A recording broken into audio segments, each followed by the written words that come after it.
Welcome back to the Kiwi Wedding Podcast.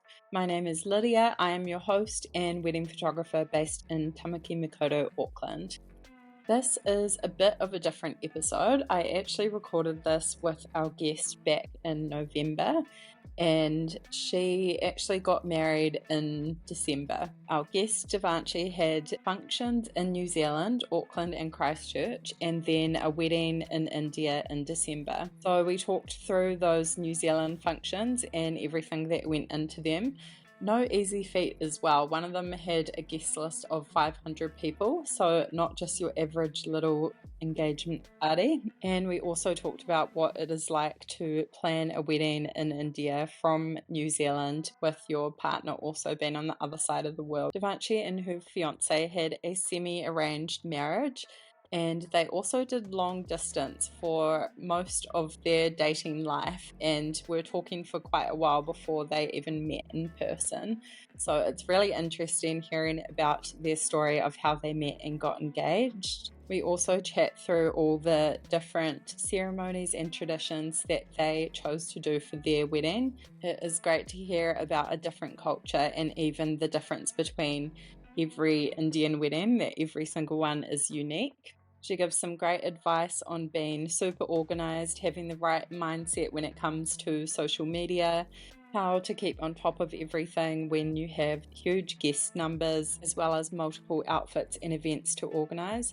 You will get a lot out of this podcast, even if you are not Indian or planning an Indian wedding. There is still so much goodness in this, especially around being organized, different planning tools, delegating to people, and having family involvement as well. So I really encourage you to listen right through to this one. Enjoy episode 25 with Devanshi. Hi Devanshi, thank you so much for coming on the podcast today. I'm so excited to chat all about your wedding. No, thank you for having me. It's an honor to be here today. So you are a bit different to some of our guests in that you're actually not married yet, but planning an Indian wedding in India, and then a couple of celebrations in New Zealand as well. So we're going to get into all of that, and I'm excited for people to hear about it. But to start off with, if you could just tell us a little bit about you and your fiance, how you guys met and your life together. Yeah, definitely. So it kind of started just over 2 years ago.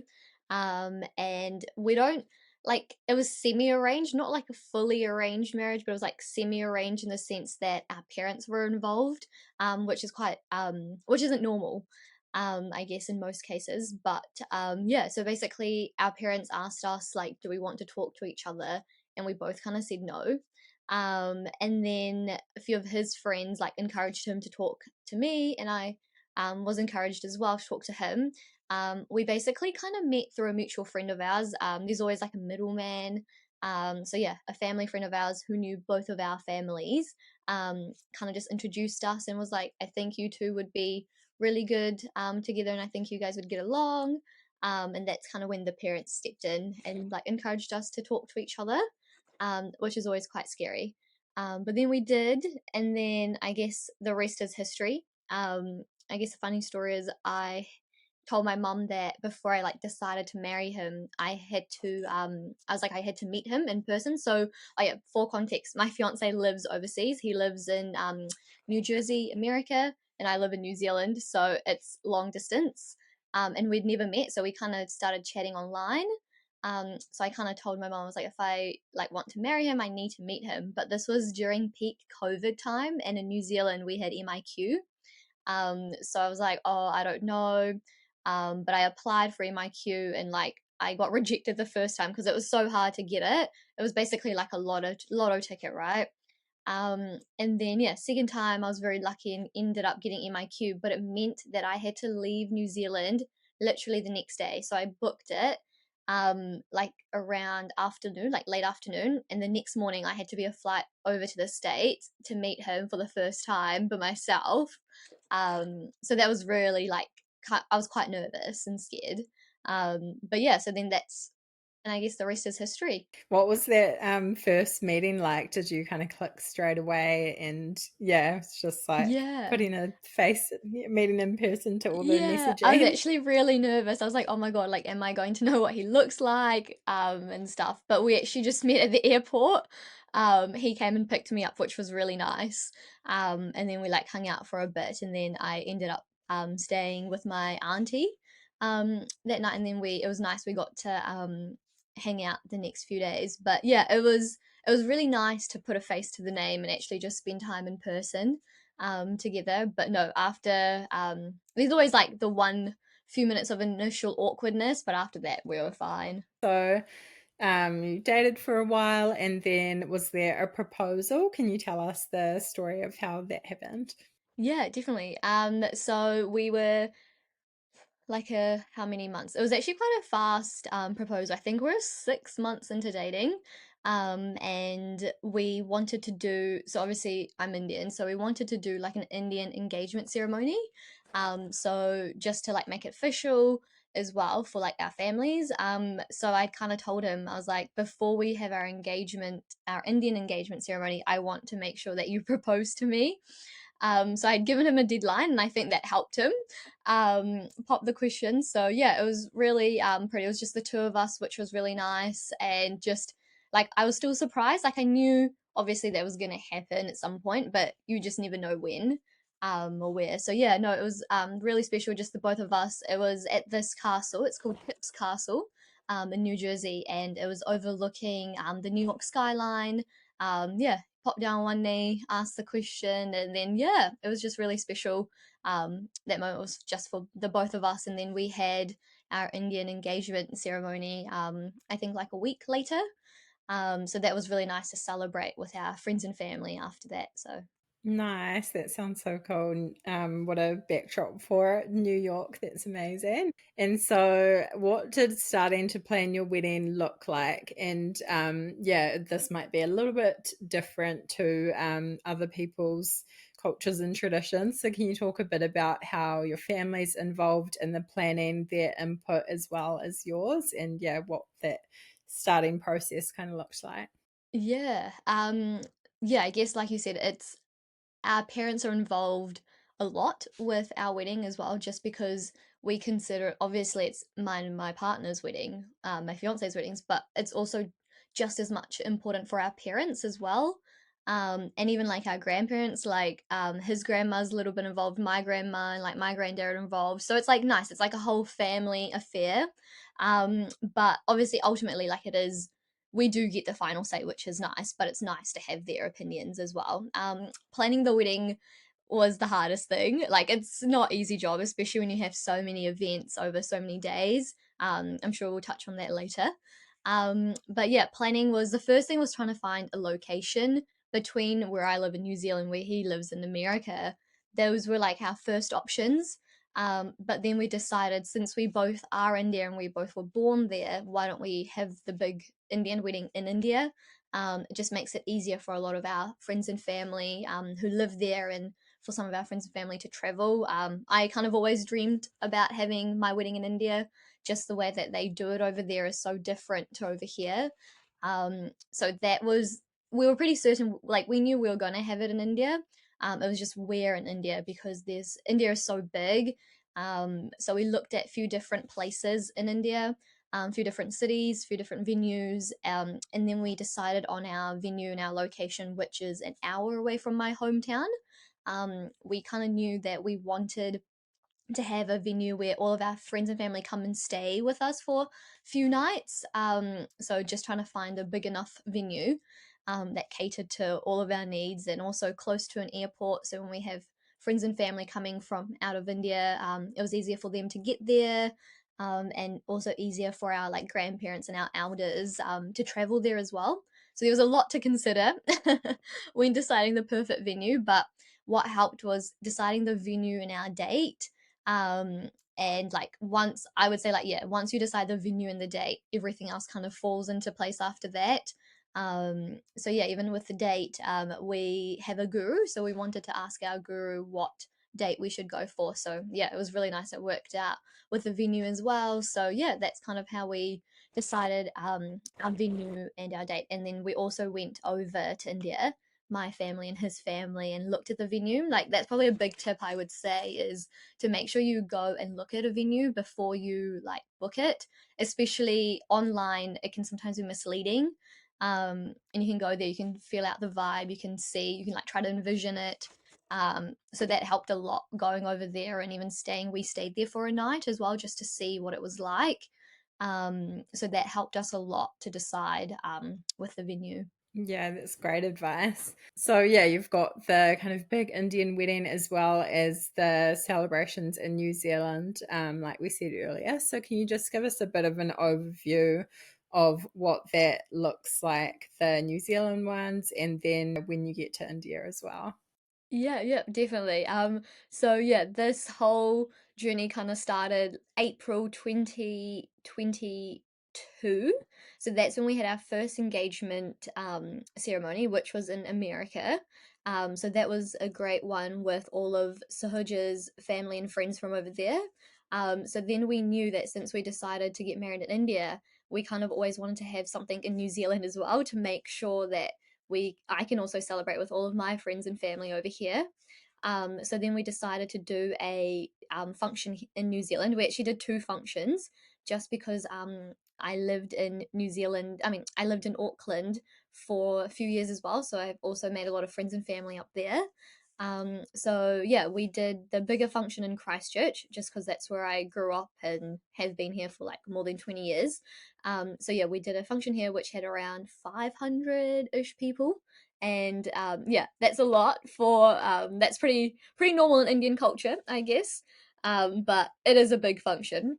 So the hardest thing that we found in Christchurch with doing such a large scale function was the venue, trying to find a venue that fits 500 people, and lets us cater as well. There are beautiful venues in Christchurch, but we knew that we wanted to have Indian food. That was very like, my parents are very particular about that. And also just being Indian, like, we need to have Indian food at our functions.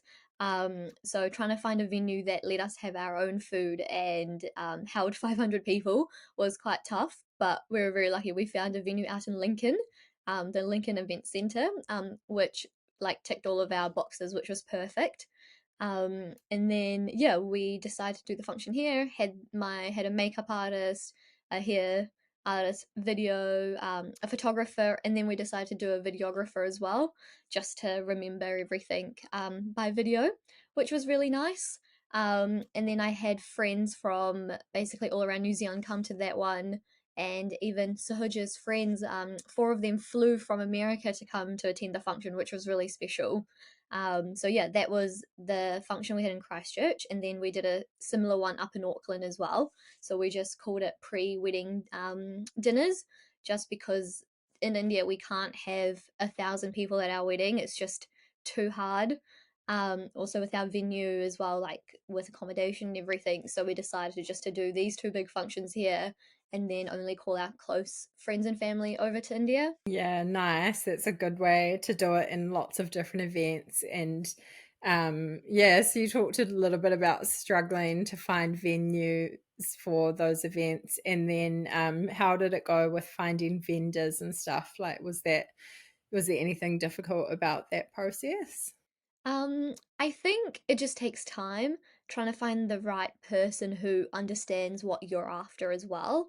And I think you just have to scroll on Instagram and scroll websites.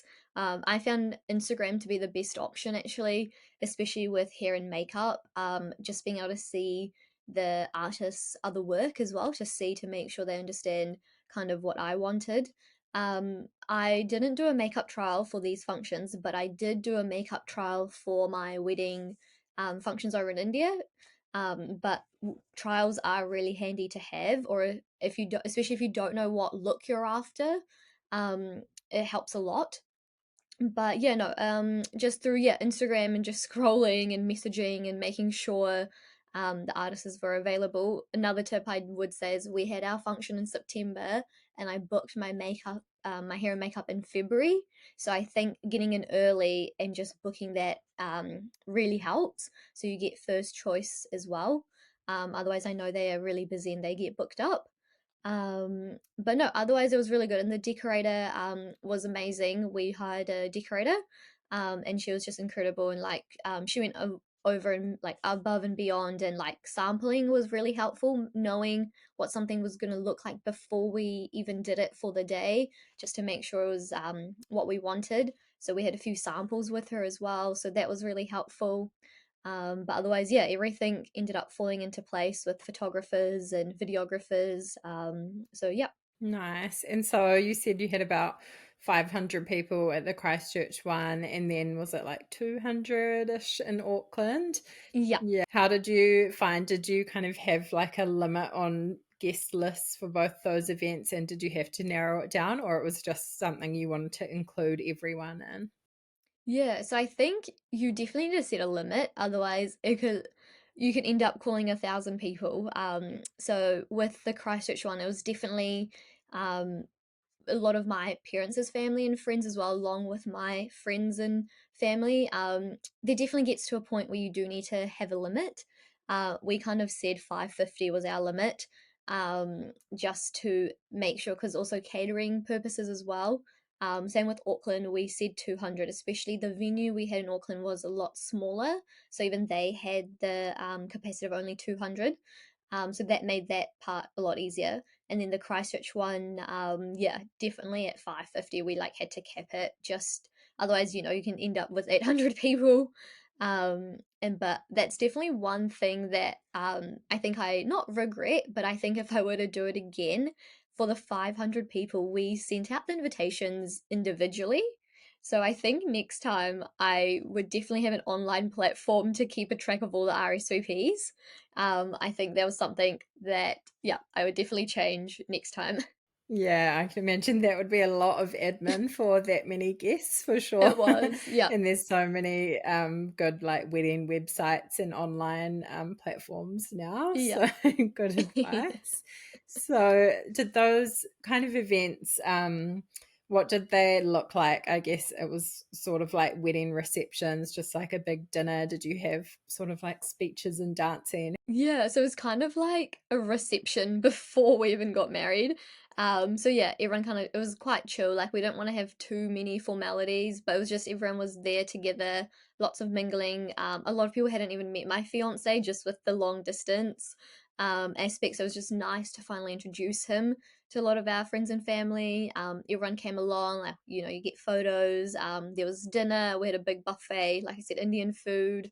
And actually, yeah, we decided to do no speeches and no cake this time, but we ended up like dancing a lot. So yeah, it was really nice. Just a nice celebration. And so you mentioned a few things, but yeah, is there anything else with the New Zealand events that you found difficult during the planning process, or yeah, anything you look back on and would do differently apart from the Mm. invitations? Yeah, I think the invitations one is the biggest one.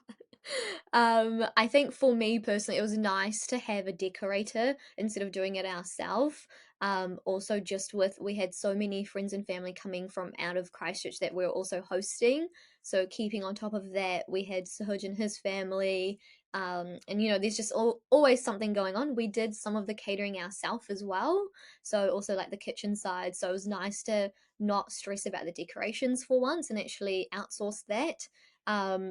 We had lots of meetings with like me and the decorator had lots of meetings and like we drew like a whole floor plan, so we were both on the same page about where things go in the hall. So there was no surprises and everything was executed really well.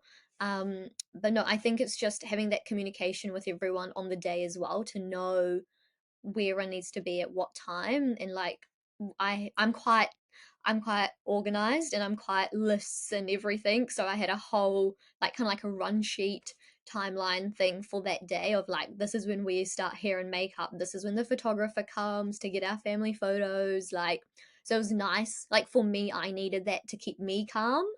I know run's different, but I really needed to have those set timings there, and make sure that everything ran smoothly and everyone was in the chair for hair and makeup at that certain time. And I made sure the parents went to the venue first to make sure everything was set up well, and just I think making sure everyone knows where they're supposed to be and what they're supposed to do before you get to the function.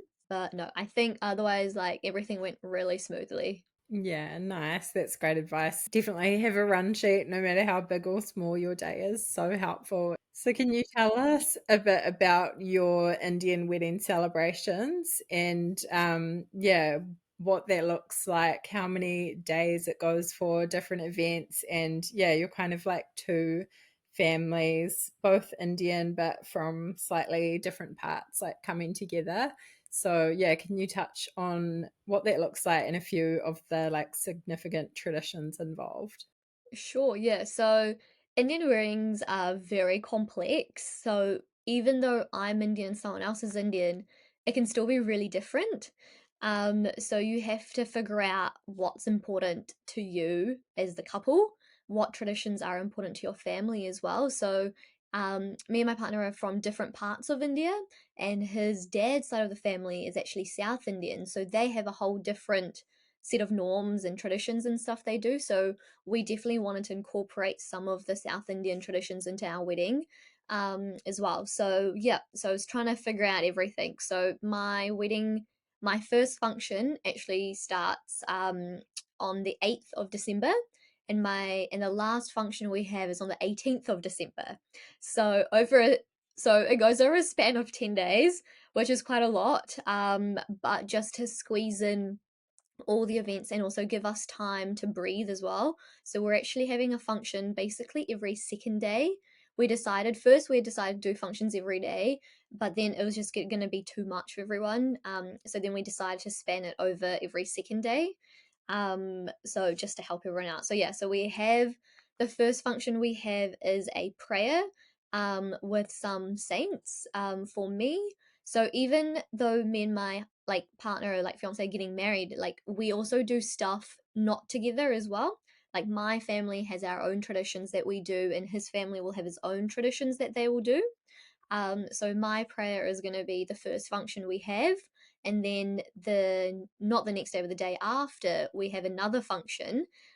It's called Lal Ladu. So that was something even I learned. I didn't know about this function until my dad brought it up, and it was something that they do on their side of the family. It's supposed to be like a first function, and they basically feed you sweets and yeah, just to start off the wedding celebrations. And then the day after that, we have a batuk.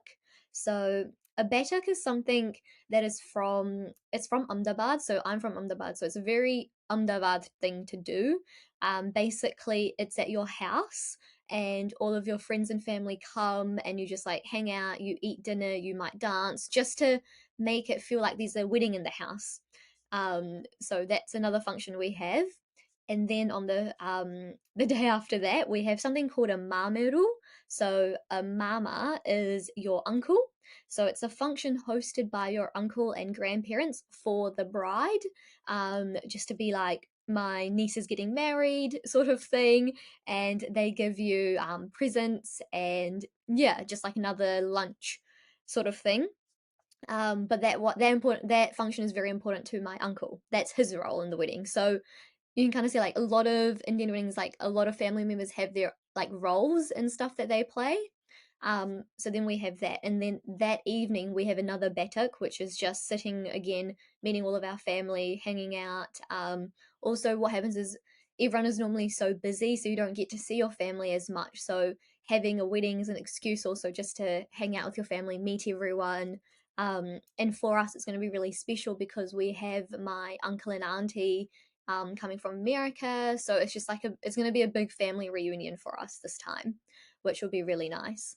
And then we go to the fifth. I think we're up to the 15th. So then the day after that, we actually are traveling to another city. It's like an hour away, and then we have my fiance's prayer as well that day at our temple. Then the day after that is when our official wedding ceremonies, I guess, stuff starts. And in the morning, we have a Ganesh Puja, which is Lord Ganesh, and that's when you have prayers from him, followed by then all of our guests arrive at our venue. And then we have like a welcome lunch. It's just a big lunch for all of our guests to start meeting each other, both sides of the family meeting.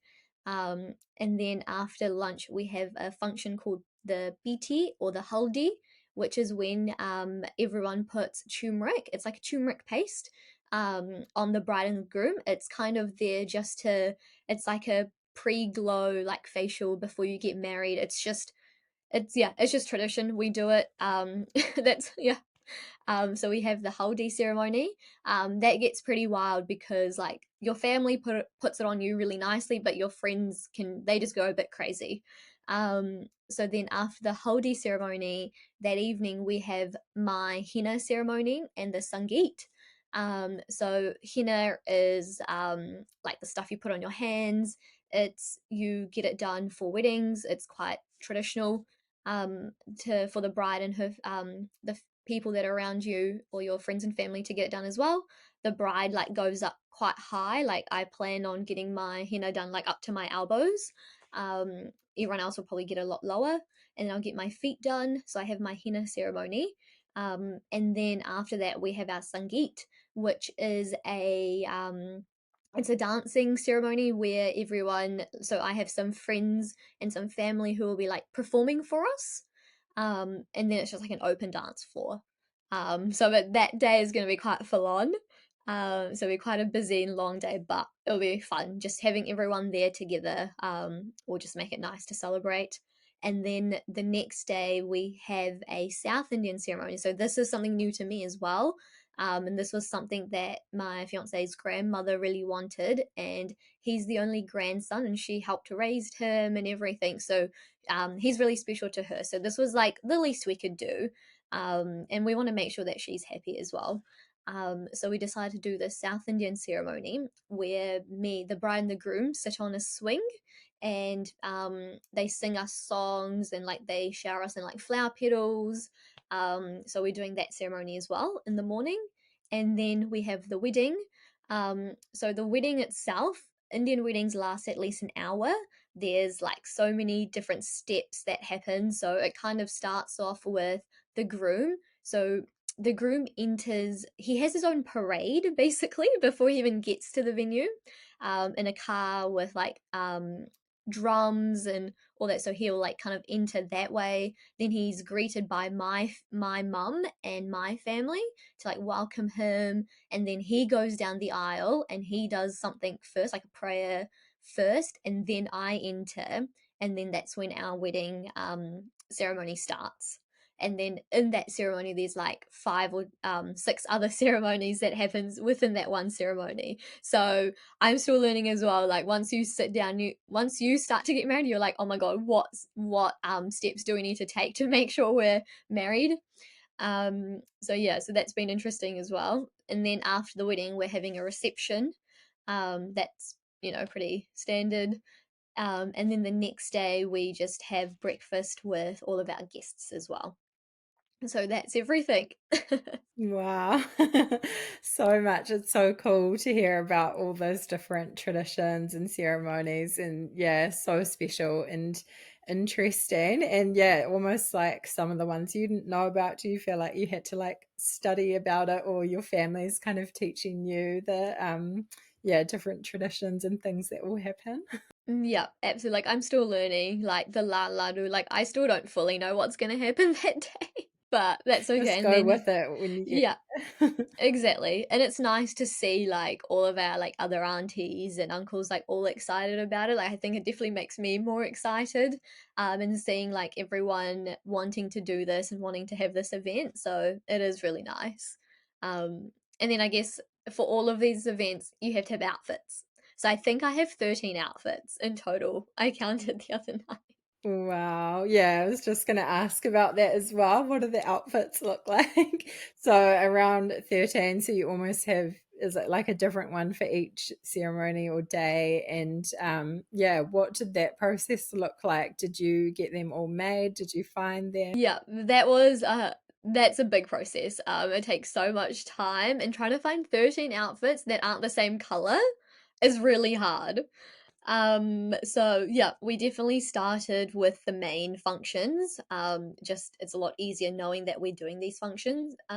So I kind of like before we started shopping, I kind of had an idea of colors that I wanted, or like vibe that I was going for. But then once we actually went to India and started shopping and I started looking at outfits, I was like, oh, wait, I really love this one. And I was like, okay, maybe I can wear this one here. So I think like an advice I would give to especially Indian brides when they have so many outfits to choose from, so many events, like it's always nice to have a color scheme and idea, but also just keep an open mind of if you're going shopping and you do love an outfit, you don't, and if it doesn't fit that color scheme, you can wear it to that function or another function. It's a lot easier just to go off what you love instead of having a complete vision in mind. I would say if you're very particular and you have that vision, then you definitely need to get your outfit created. Um, so most of my outfits we bought in a store, but over there, all of your outfits are tailor made for you.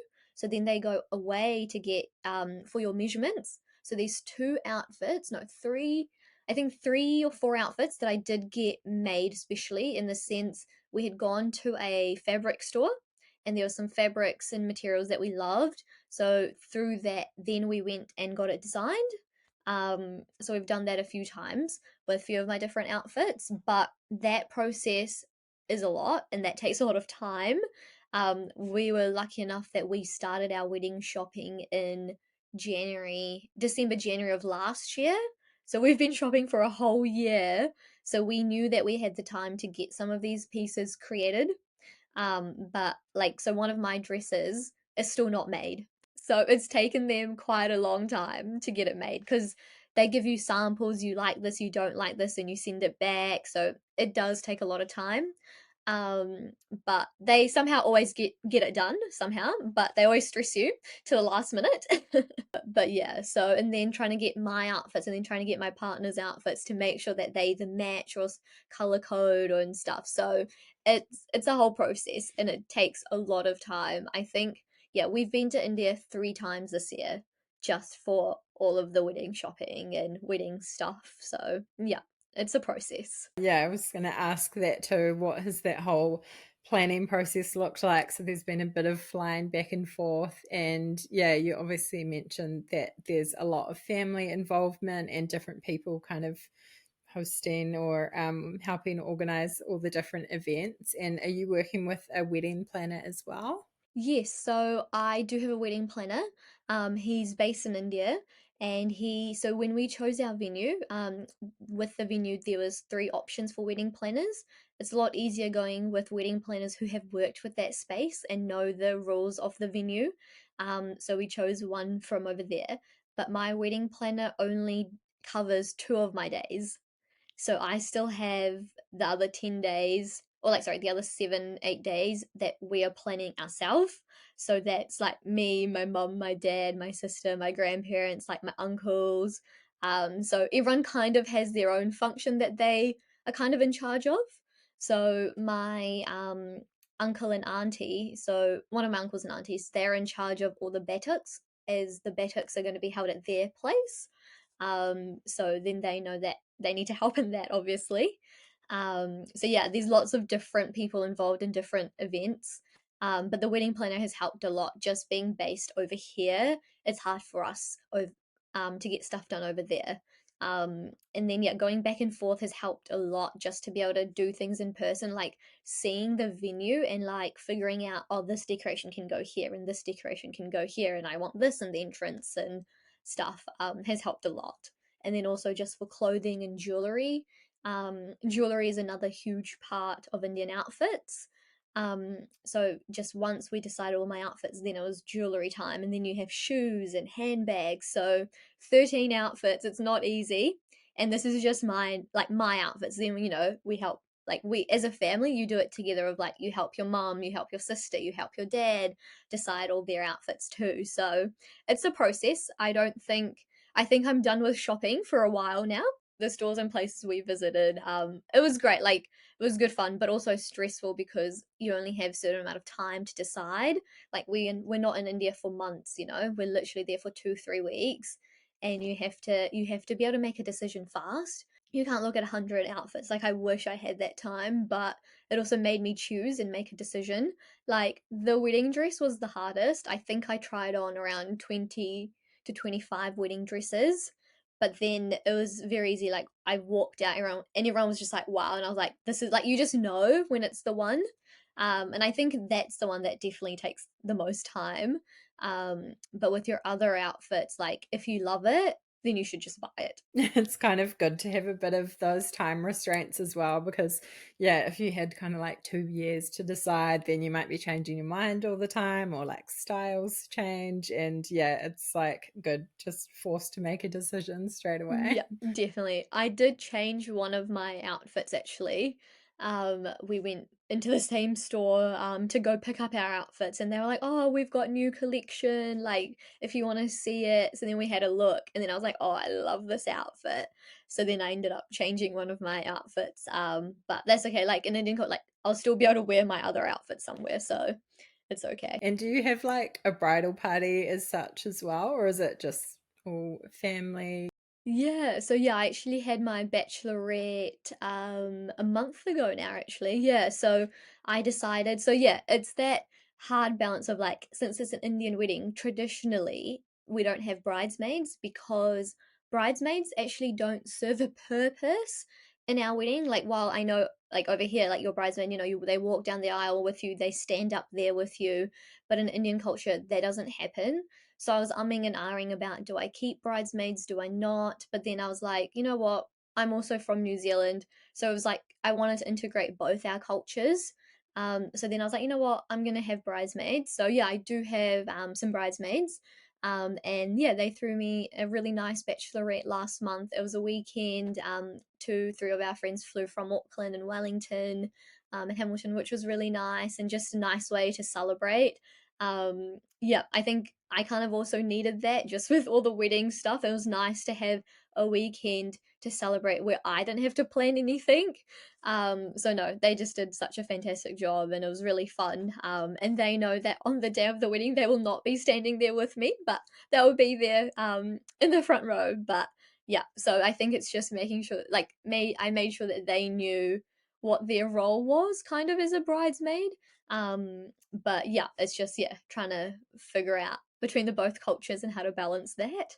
And in terms of like the creative side of the wedding planning and the decorations and all of that, where did you find inspiration? Is it quite like traditional? And yeah, have you felt any sort of pressure from social media and online for like your wedding to look a certain way?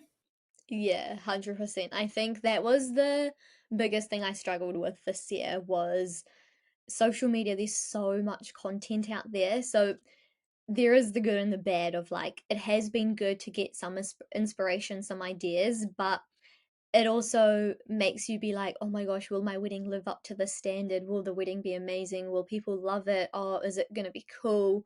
So, like, I definitely went down a few rabbit holes of like, I would like plan the theme like for this function, like this is all the stuff we're having, and then I'd go and see on social media, oh, this looks nothing like this, or this is not this, and then you start to feel shit about it, which in fact like it shouldn't be like that, but it just happens to be. So there was definitely a lot of pressure from social media and like just the the scale that Indian weddings are on is just a whole nother level.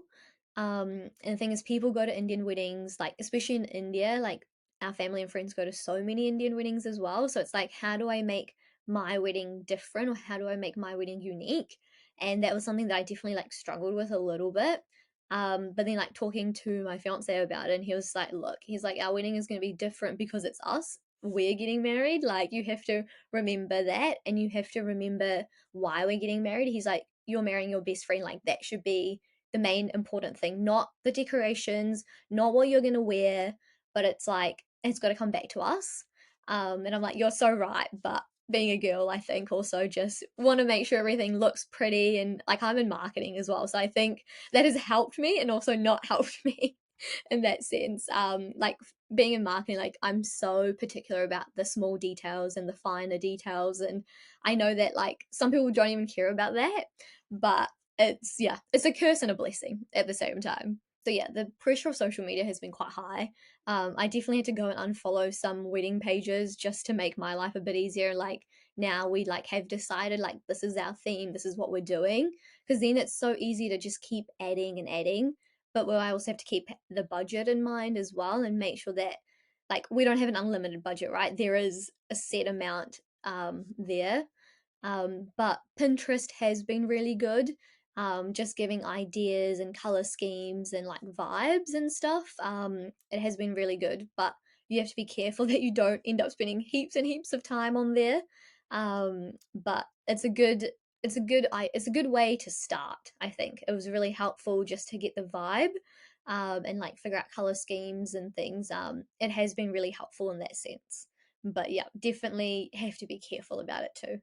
Yeah, for sure. There's good and bad sides to all of that, and it's so easy to just get caught in that kind of comparison trap with social media and yeah, very overwhelming sometimes. It's so hard to have those kind of like boundaries with yourself and but yeah, that's some great advice. Maybe unfollow some people and just yeah, focus on you and what represents you and your style. What has been the hardest part about planning a wedding in a different country when both you and your fiance are in different parts of the world as well? And yeah, is there anything else you would recommend to people in that kind of same position? Yeah, I think the time zones, just trying to figure out what time the meeting is in all the three different time zones, has been the hardest, but somehow there always seems to be some time or someone has to compromise on a little bit of sleep, but we've made it work. I think, yeah, definitely that was the hardest. It was nice to know that like my fiance has been really good in the sense he's like, this is your dream wedding. I think it's a bigger deal to me than it is to him. So he has been really good about just I get to basically choose my like top two or top three, and then he's helped me finalized it. So it's still like both of our decisions. But it just helped me narrow down instead of him, because the thing is we went to India a bit more and the time difference between India and New Zealand is a bit manageable. So it's easier for me to have all those meetings with the wedding planner, kind of finalize things and then show him. So that just trying to find that process that works for us, was really helpful to be like, this is the best process for us. I think it's the communication part. I know it's cliche, but it's just making sure that everyone is on the same page.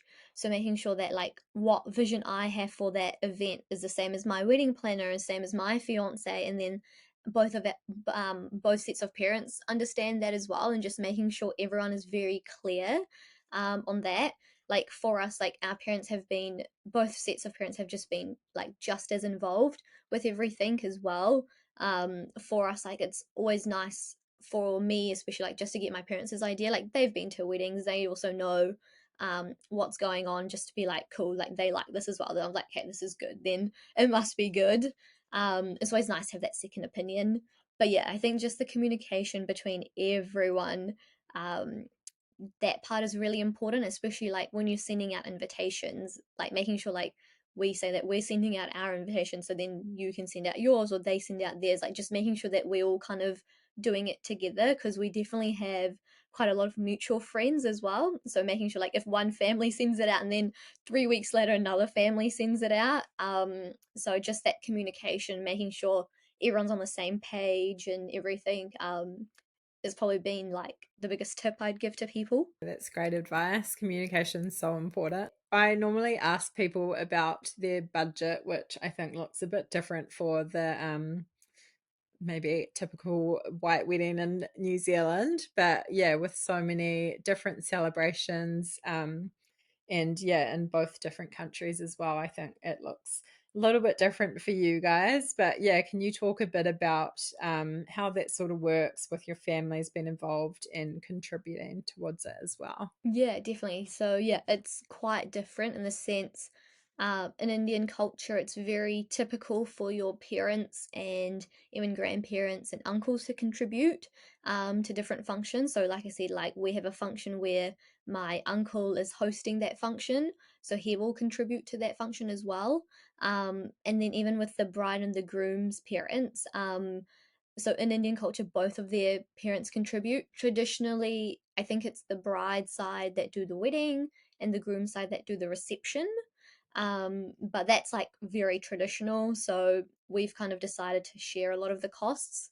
And it's, yeah, really nice. Like me and my partner, like we even offered to contribute, and both of our parents like, no, like this is, like they've just been very nice about it, and they're like, no, like we want to contribute and do it as well, which has been really nice. So yeah, I think that's a big difference between Indian weddings and Kiwi weddings that we have, is just the parents contribute, and also I guess they have just as much say, or like they have say as well, but it's very traditional for Indian weddings for parents to be involved. Um, I know in like Kiwi weddings it's not as common, or it's not as normal, but here it's just like a whole family affair. But yeah, that's just, yeah, it's just kind of how we've been raised and how you just know it goes. Yeah, cool. And is there any other like helpful resources that you use during wedding planning? Yeah, we've touched on a lot with like Pinterest and then having your planner and everything. But yeah, was there anything else you wanted to recommend there? Yeah, lots of Excel spreadsheets.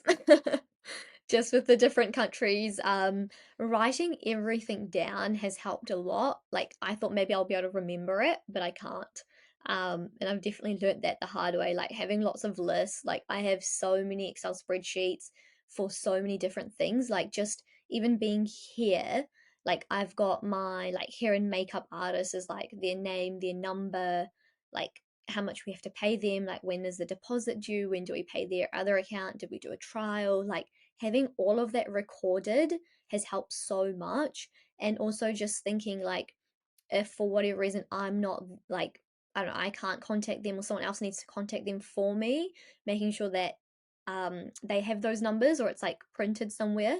And then also I made a whole um, kind of like a PDF document of all of my outfits. It took me a long time, but I've got each outfit with each pair of shoes, jewelry, like what my hairstyle is gonna be, kind of like the makeup vibe, like all there on one page, just for me to remember. So then on those days, I'm not freaking out of being like, oh my God, what shoes am I wearing with this outfit? Also, it helps for when we're packing from New Zealand going to India, as well. So I think being organized has helped so much. And Excel spreadsheets, especially like Google Drive, being able to share that between both families living in different countries and with the wedding planner. We also created our own email, just to make it easier to keep a track of all of our wedding related things. And we had a website. We ended up doing a website for our RSVPs to keep a track of that as well. Just having that online there, and just to have visibility over both sides, just to get a rough idea of numbers, total numbers, has helped a lot. But yeah, the spreadsheets has helped so much, just having everything there. And like even before we went to India for our trips, like we kind of had a plan of stuff we need to do, of like I need to get this outfit, my sister needs to get this outfit, my dad had to get this outfit, like what stores can we go for this outfit, and trying to plan it out so then when we are in India we're not wasting time of like, oh, what shall we do today. It was kind of pre-planned. And then just, yeah, lots of to-do lists. And then for me I found helpful of like to do in my to-do list, like who can I ask who's over in India to do those things for me. So like for example, like one of my aunties, she's been so helpful. We've decided to do like little welcome bags. So like just getting all the items for those welcome bags, like being over here it's a lot harder. So it's been nice to have her there on the ground, like being able to actually like trial the products, look at the products, and being like, "Yep, this can go inside the bag," and ordering all that for me. So that's just been so nice, just to be able to like delegate that to her. Oh, super organized. I love it. You just have to be like when you have this many events with so many different people. Yeah, you just have to be, I think. And so, after all those celebrations, what are your plans? Do you go away on honeymoon? You spend a bit of time with family? And then, yeah, what will married life look like with you two? Yeah, definitely. So we definitely agree we wanted a honeymoon just to get away from everyone after all this, just to have some time for us too. So we've decided to go to Greece. We're going to go to Greece for 2 weeks, a place both of us have never been to, which will be really nice. We're going to wait a few days actually before we leave for Greece. we're actually going to spend a day in my hometown and spend a day with my grandparents. And then we go to Bombay and spend a day with his grandparents. And then we're actually spending another day and we're going to South India to meet his great grandma. She's 99 years old, and she unfortunately won't be able to make it to the wedding, just with her age and everything. But she like said, once you're married, you have to come home and like I'll make you lunch. So we're just like we may as well go and see her since we're in India. So we're just gonna spend a bit time with our grandparents. And then we fly to Greece for 2 weeks, which will be really nice. And then we actually come back to India. We have no, a function for like our religious guru. We actually have a function in India, so we decide to attend that. And then a few days later, we all leave for America, which would be nice. So yeah, so basically, when I leave New Zealand in December, I'm not coming back. So yeah, it's like exciting and scary all at the same time, but I'm definitely like ready now to like start living our life together as a married couple. 2 years of long distance has been long enough. Long distance is not fun, but yeah, it definitely helped knowing that there was like an end date to it. So it's nice. Yeah, so exciting. So, yeah, big celebrations, and then you're moving to America. A lot of change coming up, but yeah, Yes, so lots of cool. change all at once, but you just have to go for it, I guess. Yeah, and definitely ending that long distance life will be great. Just finally be together. Yes, definitely looking forward to that now. Amazing. So, just to wrap up, if do you have any other advice you want to give for couples that are engaged at the moment, and yeah, especially those that are planning an Indian wedding, maybe in India or even in New Zealand? Yeah, I would say be organized, break it down, make a list of all the events that are important to you because like I said with an event there's so many events you can have and don't have, so figure out as a couple what you want before you bring your parents involved, and see what they want. Remember it's important as being in it's definitely important to have your parents' opinion, make sure that they feel like they're part of the planning process, it's important to them as well, but don't forget like there might be some issues where you will have to stand up for yourself.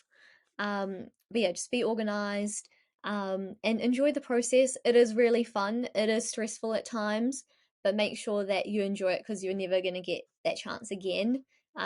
Make sure you have everything that you want to have as well. Like there might be certain things that you and the groom want, so make sure you do have your priorities set out of this is a priority for us. So just yeah, make sure you listen to that. Um, Booking things early has helped a lot.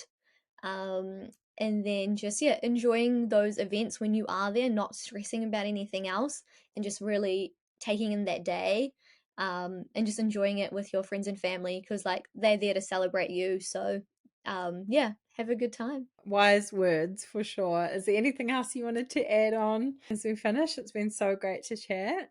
Yeah, no, thank you for having me on the podcast. It's been an honor. It's cool to give a different perspective, completely very different. Each Indian wedding is so different as well. Like my wedding is not going to be the same. You might have less events, you might have more events, and that's the beauty of Indian weddings. You get to tailor it towards you.